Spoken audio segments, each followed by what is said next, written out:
I would like to introduce our next panel, which will focus on the future of transmission planning. You heard Pablo talk about ERCOT recently announcing the new era of planning and the initiatives around that, and the fact that we need to fundamentally relook at how we are doing planning and how we've been doing planning for many years. So to talk about that and more, we have on the stage here Prabhu Gnanam, who is the Director of Planning at ERCOT.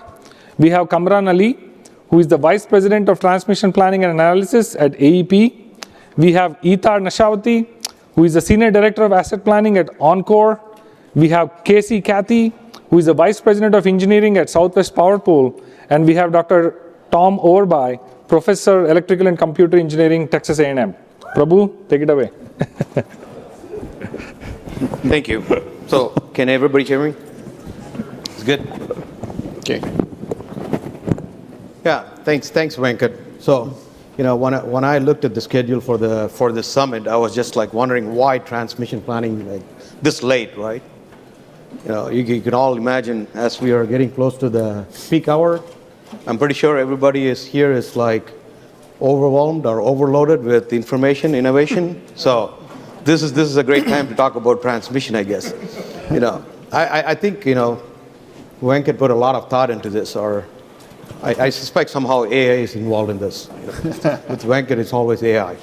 So, okay, thank you. Before I get into discussion, so we got a great panel here. So I'm going to make some opening remarks, talk briefly about how the grid has evolved and some of the challenges. And I'm going to turn it over to the panel. Each one of them will take 5 to 6 minutes, talk about the key issues that we are facing in transmission planning. And then we will go to the Slido for a change to get questions. So that's the plan. So if you are planning to submit questions, please do. I know we have some spotty internet issues, but hopefully you can get your questions before we get there. Thank you. So just to start with, I wanted to talk a little bit more, or background, or go back how this grid has evolved, going back to the 1890s. So we know the two great minds, both Edison and Tesla, they envisioned the grid for the future, and they were talking about two different technologies. One, Edison was promoting the DC, and Tesla was promoting the AC grid. And even though technologically Edison lost the battle, but he went to great lengths, PR to fight the PR battle. Like you probably all read the history, even going to the lengths of like having his associates like electrocute dogs, elephants, and just to make the point like how dangerous AC is. But at the end of the day, the AC won because of the simplicity of it, and the fact that we had the technology to transfer AC power over transmission lines, longer distance, and it could be transformed to different voltage levels. So that got the AC system going. So we ended up with started with the modern grid. So from there the grid has evolved over the century, many decades.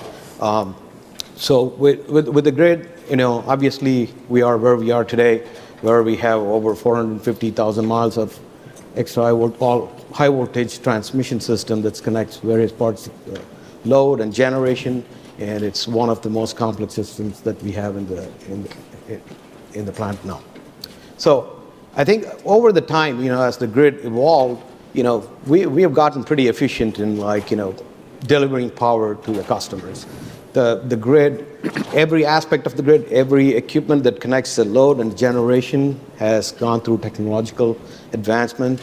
And if you look at how the grid has evolved, right about in the 80s and 90s, I would say we were at a point where we were ahead of the problem, right? So the technology has come to a point where we didn't have a lot of issues with the grid. We got so proficient with operating the grid, when I graduated, power was not the program people wanted to do back in the 90s because everybody was looking at telecommunication and other things.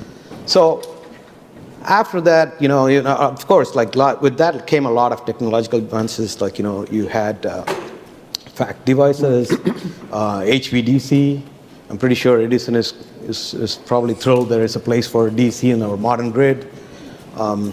I think that will be short-lived when he really finds out the most popular electric car is named after Tesla. So what we have done is like we have caught up with the technology, and right about the time in 2000 when the deregulation happened, our grid started to evolve or change. We heard from several panels here talk about IBRs, the high penetration of IBRs, and the changes on the customer side. In a way, the customers are becoming more proactive customers. So the way they use power is different than what they used to do. So this is all driving for a fundamental change in how we plan the system. So moving forward, over the last 2 decades, we have integrated a large amount of inverter-based resources, and also different kinds of load, especially some of the loads are more like inverter-based loads or crypto loads and other data center loads. So the grid has evolved. As part of that, the planning process has also evolved. One thing that has been a fundamental challenge is the pace at which this change is happening in the grid, right? So in the past, we had sufficient time to build transmission. When there are changes happening on the resource side or the load side, if you're connecting a large industrial load or a new plant, you had sufficient time to build the transmission.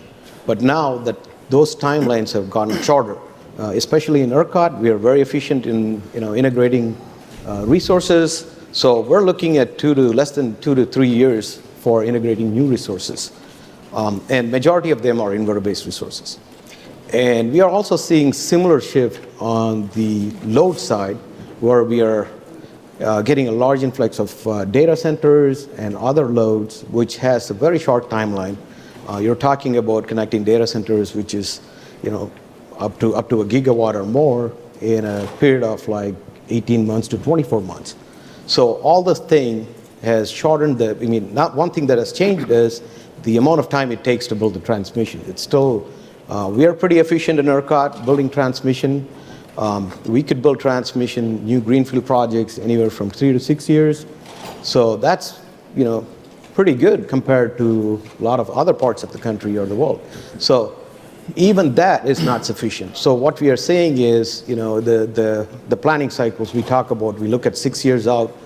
The latest planning cycle, we had one last year. Compared to the last year, this year, we're seeing an additional almost 50 gigawatts of load, especially most of them related to this large data centers and hydrogen load and other things show up. So if you want to plan a system for that kind of change and rapid change in the resources and the load, you need to fundamentally change the way we plan the system. So in a way, transmission planning has become reactionary. We are reacting to the change. We should get ahead of the problem. So some of the challenges right now is with what we have today is because of this change, we are putting a lot of burden on our operations side. We heard from all the other panels some of the challenges. One of the things is the operations have to operate the grid with the constraints because of changing load and generation. In addition to that, it's also becoming harder to take outages in the system. If you want to build anything more, it's hard to manage with the variability of the inverter-based resources we have and the load patterns. So I guess with that, I'm going to turn it over to my panel. They're going to touch a lot of this topics related to the changing grid and evolving grid. So I'm going to turn it over to Casey. Do you want to take over, talk about Sure. Some of the changes in SPP? Sure. Thank you. Thank you. Happy to be here. I think the panels so far and the summit's been a really good day today. I want to make an observation, though. We talk about electrification and we talk about data center loads and hydrolyzers and all these unconventional loads, but these lights have got to be a decent amount of power for ERCOT. Open up our solar panel. I'm blinded. I'm sure that's a measure on y'all's forecast. Uncertain. Well, it's probably certain. But it's blinding me right now. I want to tee up a few things. And so I know it's a transmission planning panel, but I'm going to spend a few minutes talking about generation. So, and I appreciate Garrett Krausen talking a little bit on the last panel about some of the uncertainty. So SPP is situated right north of ERCOT. Pros and cons to everything. We're over 14 states, and so also FERC jurisdictional. So there's pros and cons to ERCOT being their own kind of island. but also not FERC jurisdictional. So we have our own challenge with SPP, but we actually follow a lot of ERCOT's change in renewables. Towards renewables, we have a kind of a very similar solar and wind profile in terms of the geographic nature of where we're situated. And so we definitely share best practices a lot with ERCOT staff and leadership. SPP last year, we elevated one of our top corporate goals to resource adequacy. I say one of, the other top corporate goal is cybersecurity. I think everybody in this room can probably agree that cybersecurity will consistently be a risk as long as we have computers in our life. And so that probably won't drop. But hopefully in my lifetime, or at least my career, we can get a hold of resource adequacy and drop it. It's pretty wild because if you think about where SPP was, not but 10 years ago, we had a planning reserve margin above 40%. We had the luxury of not really caring about capacity. We don't have a capacity market. We just had a lot of gas. We had a lot of coal. But obviously with the nature of the world we're living in, but also the political pressures, state goals, utility goals, even new load additions having requirements for renewables, the last 10 to 15 years have been quite exciting. Can remember in 2009 when we had our first wind integration study, we were really concerned. Our stress scenario was 40% wind serving load, and as Garrett mentioned, we've exceeded that regularly. I mean, I think our record's 88% wind serving load. And you look at our queue, SPP's queue, we have 86 gigs that's in our queue, another 23 gigs of renewables that have signed interconnection agreements. But if you look at our resource adequacy, we are capacity scarce. All of a sudden, seemingly overnight, you start retiring certain conventionals. We are not building renewables fast enough. And one of the things that we see as sort of a barrier to that is transmission. So we've built a lot of transmission at SPP, over $12 billion worth of transmission over the last 15 years. And that has largely led to a lot of opening up the existing wind we have. So the last 2 years, wind has been our #1 resource, and we serve it reliably. As Garrett mentioned in the last panel, in the uncertainty, we've evolved, and we're constantly looking at tools and forecasts and different nuances of electrical engineering aspects of stability and managing voltage stability and transient stability in near real time, which is kind of novel. So we're constantly looking at these things. But what we're seeing in the generation interconnection is a saturation. So we're seeing we're hitting a saturation point, and you can look at our queue and you can look at our process, and it's not really an SPP problem. It's the fact that our tariff is least cost, it's cost effective, and so if you shove in 20 gigawatts of renewables trying to interconnect based on our particular process, we're not building the system out fast enough. That's the end goal. So I'll wrap up my initial comments to just say SPP is pursuing something called consolidated planning process, which is kind of a novel approach to optimize long-term transmission planning, reliability planning, NERC reliability planning, economics, adjusted production costs, market savings, but we're also aligning the GI process to have more of a invest, connect, and manage approach. ERCOT is obviously situated differently, but at the end of the day, the transmission system has to be built, and it has to be built out, and what we're coming up with is the generator interconnection customers having to help pay a little bit more for larger EHV facilities alongside load, such that you can actually ensure more deliverability and we can get more things online faster. And hopefully we can reduce resource adequacy as our top corporate goal soon. So, yeah, thank you. So next, I'm going to turn to Eithar. So he's going to talk about some of the challenges with load and some of the recent changes that's happening within ERCOT. Yeah, thank you, Prabhu, and thank you, Casey, as well. It's been a great day. Thanks to ERCOT for coordinating this event as well. So if you're the transmission planner in ERCOT, not as an area, Oncor is over a third of ERCOT's load. If you're a transmission planner and you're sitting back listening to all the input that you have been taking throughout the day, you're thinking, well, how can I reconcile all these inputs all together? And so if you're a transmission planner sitting here 10 years ago, you lived in a world of an annual assessment. So every year you get your models, you know what the load is, you know what the generation changes are, and you run your models and you come up with a list of projects. That is not necessarily the world that we live in today. You still have to do an annual assessment. You still have to meet your compliance, but what's happening is you're rapidly having to continuously design the system, continue to analyze things that are changing around you. So you're running a lot of generation interconnection studies, and you're running a lot of customer load requests. There's a lot of things that changed because of this, and this transmission planner would need to think about what inputs they need, the appropriate inputs to make the appropriate judgment on what transmission lines need to be built, what infrastructure that we need to be investing in, and what would solve all this group of good problems that we have to solve. For example, on the load side of things, if you're a transmission planner and you're faced with a number of load requests that you have to analyze all together in the same area. They have different load ramps, they have different in-service dates. You study one at a time, you're guaranteed failure because as soon as you provide a result, somebody else would come in. You study them all at the same time. We saw the RTP forecast from ERCOT, 152 gigawatts. You study all of them at the same time, and your answer is, I can't serve any. So you've got to be able to find ways to be innovative, to be able to support all these requests. The other thing that I wanted to talk about is there has been also an innovation, in my opinion, in the way we receive our inputs into our studies. For example, I'll give the Permian Basin as an example. In the past, we used to have an econometric forecast for the Permian Basin. There is a number of megawatts. You have to, you use that. You permeates itself into models.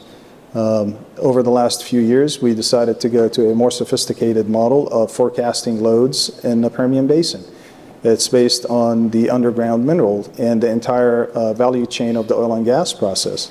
And so as a planner, as planning transmission, you will have to start incorporating more of these inputs. Another input, I can't remember who said it, but data centers, for example, and cryptos to some extent as well, to a large extent. You have to look at these large loads and understand their behavior. Now, some of these details that you have to study, you're not provided at the time you are having to do this analysis. So you have to think about what are the assumptions I need to make on the load. What are the assumptions I need to make on the generation? You go, if you sit down with customers that are requesting load, one of the first questions they will ask you, do we have enough energy? And if we do, how quickly can you get it to me? And so you have to think about the assumptions that you are making in your studies, and different assumptions, small tweaks in these assumptions can lead to completely different results, especially when you're trying to move large amounts of power across a large geographical area. I would say one other thing of the inputs that we have is reality, right? You have an operational world out there. You have operations world that is having to face this change in resource mix. And so we're having to think about the system and the reliability and the dynamic stability of the system. We lack these models to various reasons. There's a disconnect between how models perform studies in reality. And we saw some of the projects that Oncor had proposed to be able to close the gap, such as synchronous condensers. There's probably other types of devices that could be installed, things in the future that we have to think about, like grid forming technologies, inverters, and all that. I would say another input that transmission planners would have to use nowadays, and that's an input that historically haven't been used, is they have to work a lot closer with distribution planners. At Oncor, that happens to be the same organization, so we are able to collaboratively work between T and D. And I say this for two reasons. The first one is now we're seeing large loads on the distribution system as well, and that hasn't been the case in the past. Loads, relatively speaking, have been smaller on distribution system and then larger on transmission system, but that's not necessarily the case anymore. So you need that collaborative process to understand the impact of distribution loads on transmission. The other thing is distributed generation. That's an area that significantly grew over the last few years to where now we're having to understand how those behave. I started working on DGs over 20 years ago, and it was your typical peak shaving of a backup generator or peak shaving for an establishment, a hospital or something like that. And then it developed into settlement-only DGs. And then now we have, like we heard from a previous panel, all sorts of rooftop solar. We have other batteries that are participating in the market. So now you're having to make sure you account for all that in the transmission models. You're having to understand the interactions of these devices from an engineering standpoint as well, and its impact on the system.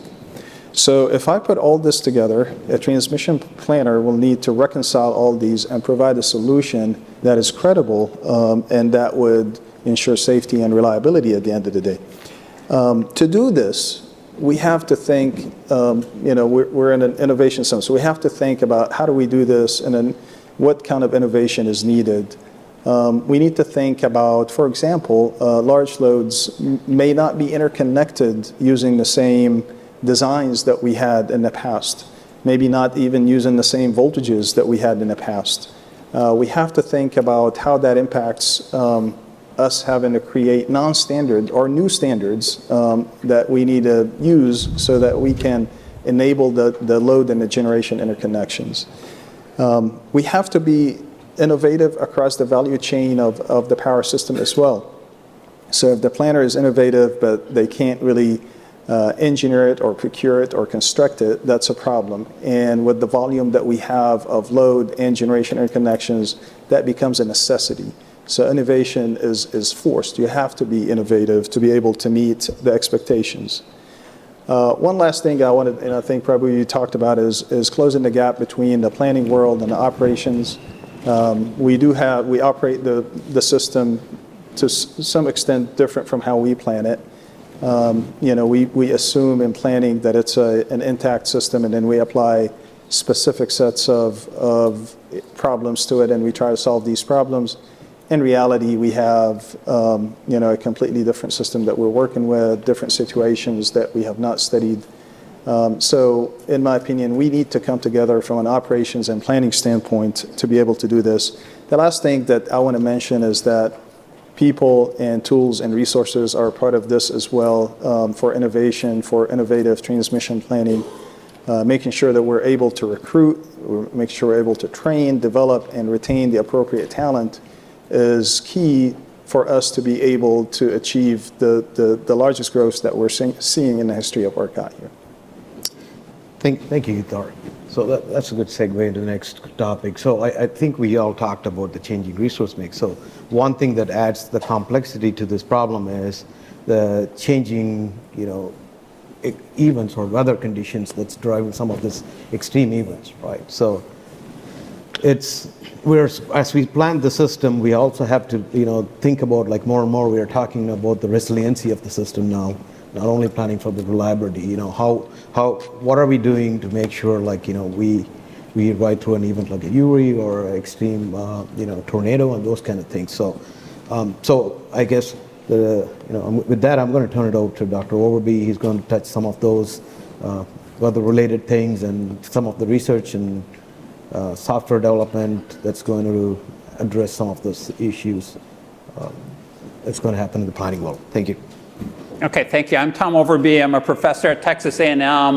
I've been an Aggie since 2017. Prior to that, I spent 25 years as a professor at University of Illinois. I will say it is a very exciting time to be in the power area, to be in the planning area. Our students are excited. I started out in the power area when it was very hard to get students interested in power, and now our classes are packed. So if y'all are looking to hire future planners, I would encourage you to come by Texas A&M. We've got a great group of students. But in addition to being a faculty member, I have also been involved in planning almost my entire career. I started out working as a planner for a utility up in Wisconsin, and then for most of my career I've been involved in planning software development. And I will say it is it's really great to see the changes that are going on in the industry, but it's making planning and planning software development much more challenging, and this has already been partially addressed by some of the other panelists. To give you an example, we at A&M were actually working on a project for Cathey at SPP where we were doing an interconnect study looking at joining the eastern and western grids together. We were doing lots of power flow and stability runs. And in doing this, we looked at all the generation. We thought we need to know how to set all this wind and solar generation. And just setting it to their max or their mins wasn't going to cut it. So we kind of realized, we really need to embed weather information in the power flow and into the planning tools. So over the last couple of years, that is actually what has been going on, is we have taken the standard power flow, and now as an input into it, you can specify a weather scenario, and then the software will go in and use that weather scenario and set the outputs potentially on all your solar and wind. The software can also go in and set dynamic line ratings if desired. It's so different. But as we're doing this, you mentioned the fact that we can't just study the peak conditions anymore. We have to study all of these conditions. And in studying all those conditions, you're looking at all these different weather conditions. Here in ERCOT, we are a leader in the development of wind and solar, and what capacity we have available and what we assume in the planning software is so dependent upon the weather conditions. So actually at A&M, we worked with the people in our atmospheric science department, and we have gotten all the weather data going back to 1940. It's ERA 5 data. So we have it on a 0.25 degree basis hourly that we can use in the software, and we actually have it up on a website so anyone who's interested can download it and use it in planning software. But in moving forward and looking at how the grid is changing, one of the challenges we are running into is just things are changing so fast. We're adding so much more wind and solar. When ERCOT was talking about 50 gigawatts of new load in just a couple years, it is amazing how much we're going to have to adjust our planning processes, and that is a good reason for conferences like this, because I'm all about innovation. One of the challenges that we have, though, is as the grid is rapidly changing, both the grid itself and the software, you have to worry about the potential for hidden failures to pop up. And this is something that we are looking at in some of our research projects, trying to think what could occur in the grid. We have great experience in operating the grid as it has been. But we have very little experience in operating a grid that is dominated by wind and solar. We're gaining that experience, but what happens when the unusual events occur? And for me in my career, one of the more interesting things I got to do was I was one of the investigators during the August 14, 2003 blackout. So I got to kind of get the inside scoop, and I was actually the person that went to the First Energy Control Center and interviewed all the people right after the blackout. And just to see the process that took place on that, I think, we as a grid are running that risk of a large-scale event. So the challenge for all of us, planners, software developers, faculty, is how do we do the innovation needed to decrease that risk as much as possible? And I'll stop there and pass it over. Yeah, thanks, Tom. So next up is Kamran.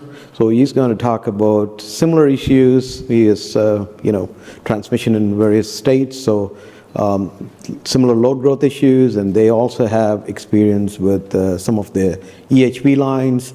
So I want to pass it on to Kamran here. Thanks, Prabhu. Thank you. Appreciate that. So AEP, we are the largest transmission owner and operator in North America, and that gives us the opportunity to operate in 4 RTOs. As far as the challenges that we're all discussing here, I don't think they're unique. but I do think they are significantly, more in Texas. And I really believe, and I want to applaud the ERCOT leadership, Woody and Christy and Prabhu, that they're really trying to get ahead of those challenges and trying to come up with solutions that will ensure a very robust grid for the long run. When it comes to the large load phenomena, and again, that phenomena is not really unique, like I said, to Texas, but really the magnitude is significantly more. And again, I'm thinking a lot of that has to do with the reforms that Texas has made over the years when it comes to the energy independence and having more energy connecting to grid at a faster pace, regulations, or I should say lack thereof. That has resulted in a lot of these customers wanting to connect to Texas. Just to put this in perspective for you, AEP Texas has a peak demand of roughly 8,000 megawatts, which is part of the 86,000 megawatt or 85,000 megawatt system in Texas, ERCOT. And at this point, we have more than 40,000 megawatt of load interconnection requests that we're trying to process. So that's the magnitude of large load interest in this particular area. And, like I mentioned earlier, I think ERCOT is doing the right things when it comes to figuring out how do we holistically analyze all of that load and try to figure out what is the type of transmission infrastructure that will be needed to reliably serve it, but also where we would need strategically, we would need generation. Because again, that's another big challenge to the point that Cathey was making, that we also need to make sure we have enough generation, we have resource adequacy. The points that I want to highlight are a little different than that, right? That's really traditional planning, and we have been doing that for a long time, and I feel we're very good at it. But the things that we'll have to look at going forward in the future is not just capacity or resource adequacy, but also energy adequacy.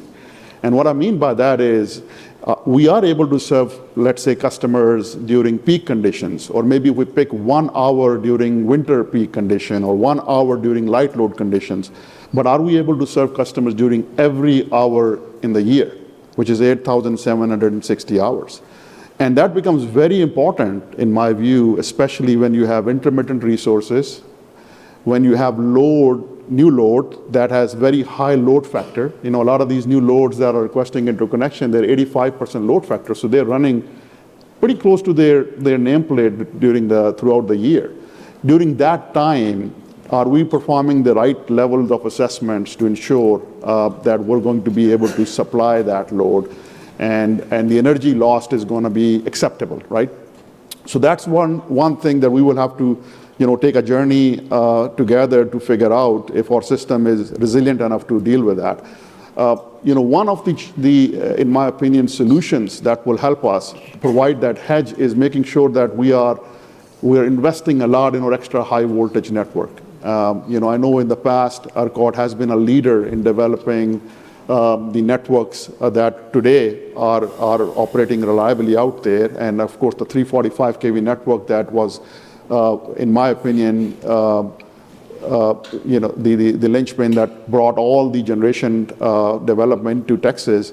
Now we're going to have to look a step beyond that, considering how much load we are trying to interconnect to the grid, as well as how much generation we will need, and a lot of time we will not be able to control where that generation is. So what will be very important in that future is deliverability.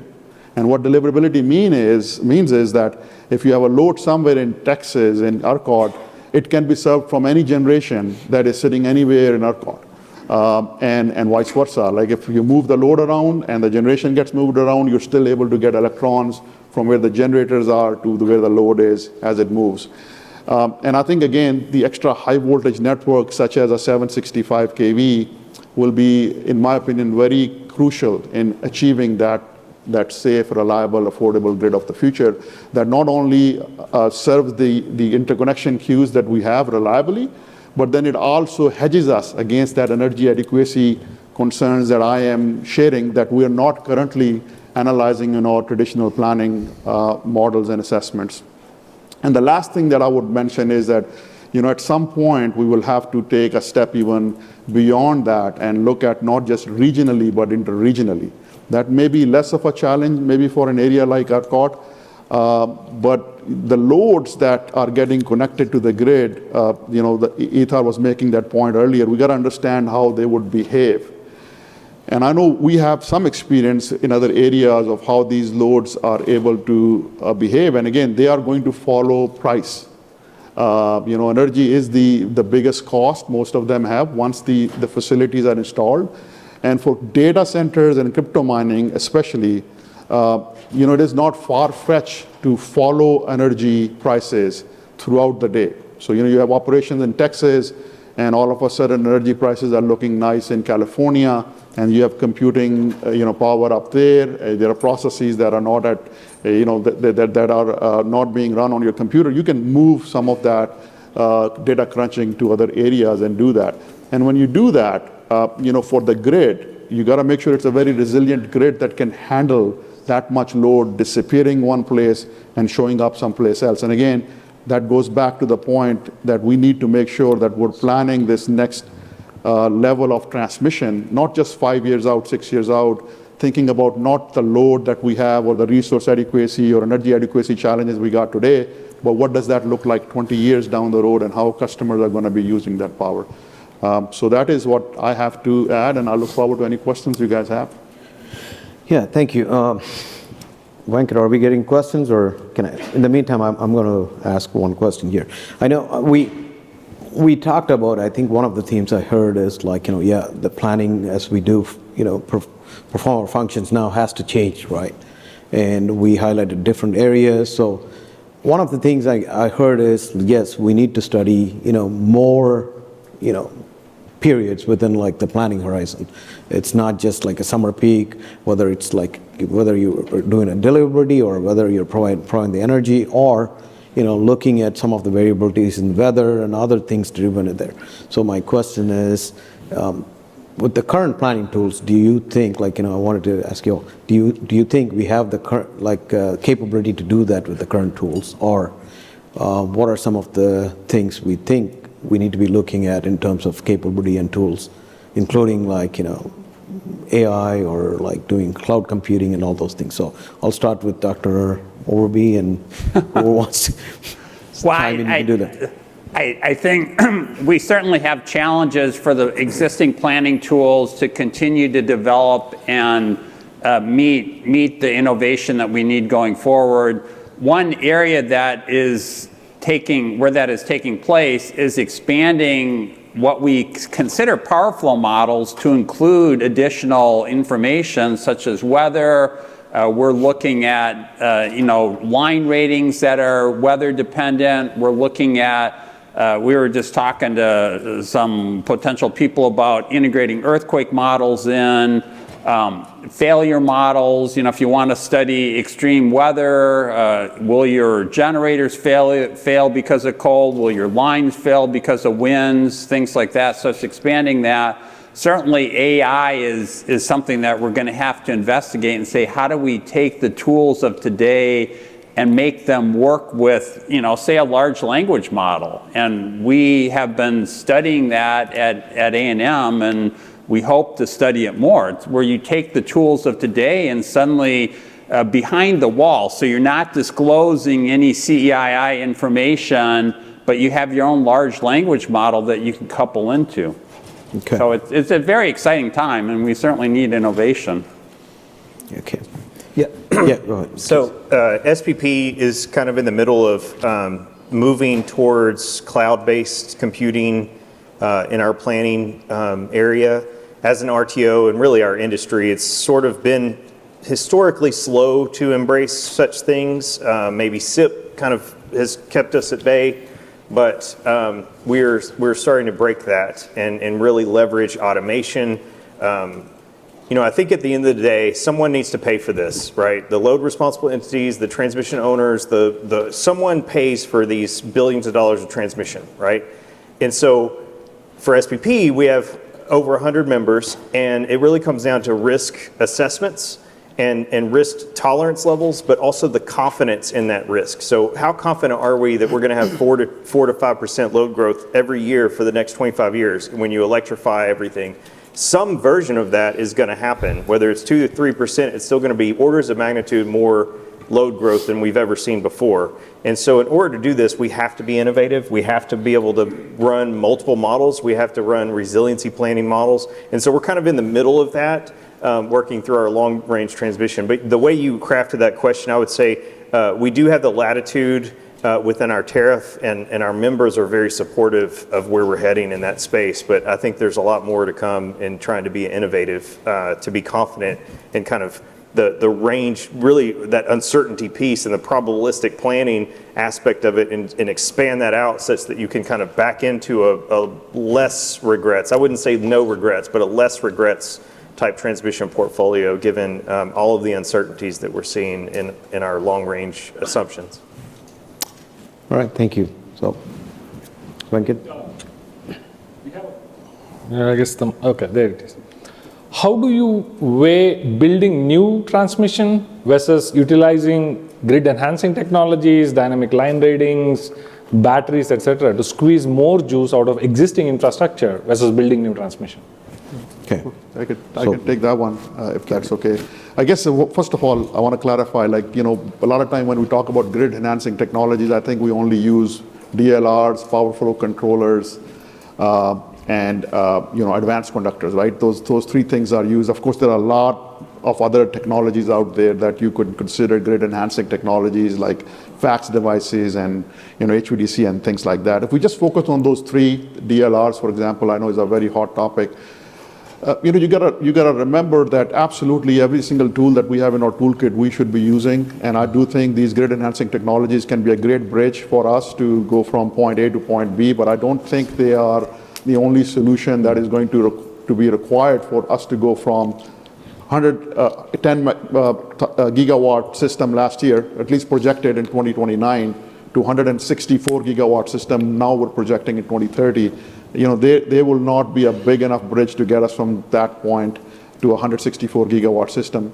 The other thing to keep in mind is that DLRs, especially, they're a great tool for operations. If they're installed, they give operations a lot of flexibility in case the wind is there and the ambient temperature is cooperating. But they're really not a very good tool to be using in planning, because when you are analyzing the planning, you're looking at worst conditions, that my peak is high. Well, most likely my ambient temperature is also high. Most likely there is not a lot of wind. And if you plug that in that scenario, of course, the ratings are going to be what you typically rate your facilities for. So absolutely there is a place for grid enhancing technologies, but I don't think, in my view, it's going to completely get you there. You are absolutely going to need a lot of new transmission. Now, a lot of that new transmission could be utilizing existing right-of-ways, so it doesn't have to be all greenfield. We could probably reutilize some of our existing corridors and rebuild them to extra high voltage like we talked about earlier. But it will have to be planned and analyzed to make sure that we are able to do that safely and reliably and affordably. Yep. Thank you. Eithar, you want to add? I'd go ahead and just echo what Kamran said. I think that many of these tools may be more effective in perhaps other parts of the nation where the growth is just not so drastic. What we're seeing is that if you have to invest in this technology or this new tool, and we do have DLRs on our system as well, but anything that buys you just a little bit, and ERCOT will come back and prove that it's not sufficient. And so we want to make sure that the system is upgraded to where it would support the future. Part of this being economic is not having to go back and rebuild or retouch something that you just recently invested in. And so that's why you see when transmission improvements happen, they're usually bulky. It's a step change. They provide for the future and for more interconnections of loads. All right, thank you. Yeah, we do have another question on the topic that all of you touched on, which is what do you all see as the largest barrier to developing extra high voltage transmission in Texas to prepare for the future?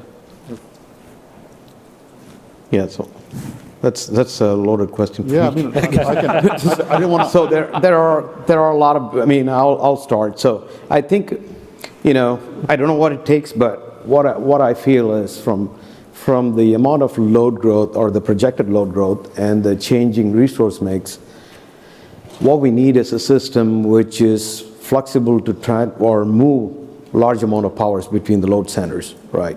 So we're seeing, as I said, if you're seeing a 50 gigawatts plus load increase between one planning cycle to a next planning cycle, it takes time to build the transmission. So there is an opportunity to look at all potential solutions, including EHV, to see whether we can address the load growth and also address some of the uncertainties and address some of the existing system issues, including, we have a lot of this GTCs, stability constraints, all those things in the system.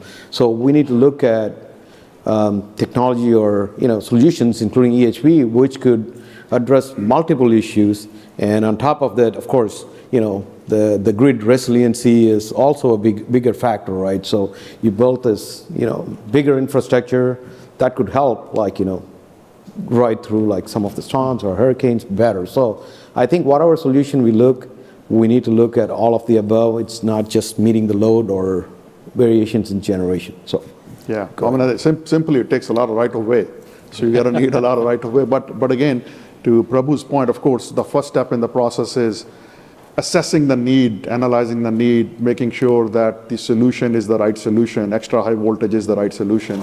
And I think, like I said earlier, I think ERCOT is doing a phenomenal job of at least getting the assumptions right up front, performing the analysis. I'm very confident it's going to show that there is an opportunity for us to go to the next level of extra high voltage network. Once that is done, of course, we're going to need a lot of cooperation from our regulators, from our commission, to be able to site the necessary transmission.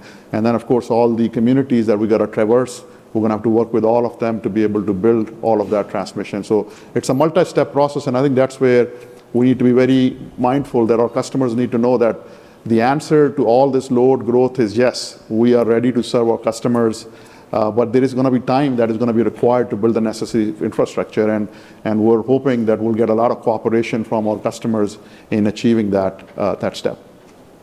Okay. Yeah.